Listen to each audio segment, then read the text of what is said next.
My earliest experiences were of people all around me being afraid of what might happen to them if they talked too much about what they really believed in. It was a very polarized time. It was the Cold War.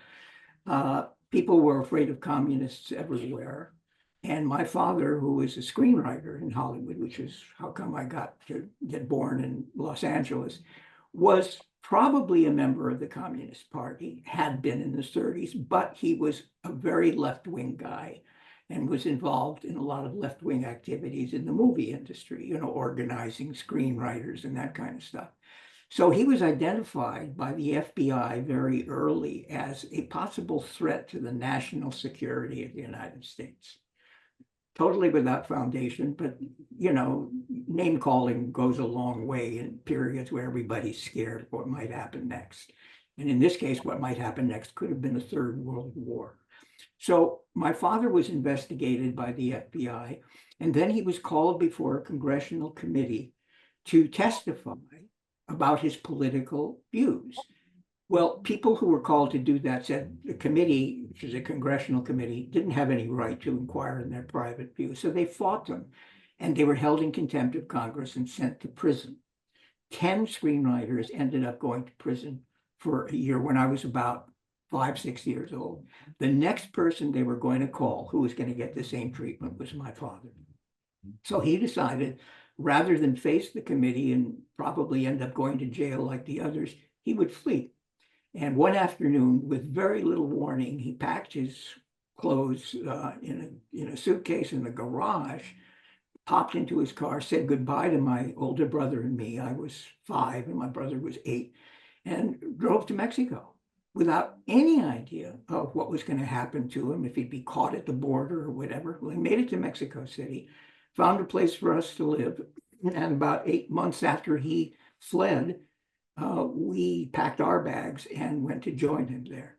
So I had no understanding of the politics whatsoever, but what I did sense with the kind of ability that every child has to read the emotions in the room, I knew that there was something wrong and scary that nobody was talking about. And the next thing I know, we're in Mexico and I'm learning a new language, and I am once again treated as an outsider by everybody in the neighborhood, only this time, not because I'm the son of a communist, but because I'm an American. I'm a gringo. So all I knew was that here we are in this new country, and make lemonade out of the delicious lemons all around me. So that's how we ended up in Mexico. My father remained under, well, not investigation, because nobody was knocking at our door in Mexico as they had been in Los Angeles. But there were informers who were reporting to the FBI, oh, Gordon Kahn, his name is Gordon, is doing this kind of thing. And he wasn't doing anything, basically. In Mexico, you could not even be politically active if you were to remain a guest in that country. That was clear. They would provide refuge for expatriates, but they'd say, mind your own business, And he was at that point not politically active. But people would send reports. And after 5 years in Mexico, it was time for us to return to the States, partly because we were bankrupt at that point. My father had lost whatever money he had managed to save to a businessman in the country who cheated him out of all of his savings. And we had no place to go except to the home of my mother's father, who was living a very quiet, peaceful life in Manchester, New Hampshire, which at the time was a very right-wing state. So the next thing I know, we're back in the United States. I'm happy to be there because in the United States, you have hot and cold running water, under high pressure. You've got hamburgers and hot dogs. You have Hershey bars and all that kind of stuff. But my father was called before the Attorney General of the state of New Hampshire once they found out he was in town, and once again interrogated as to his political views and threatened with 20 years in prison if he didn't cooperate. So his political problems and his fear of being able to remain a free person and to write, he was a writer under his own name and not under a cover because he had been blacklisted.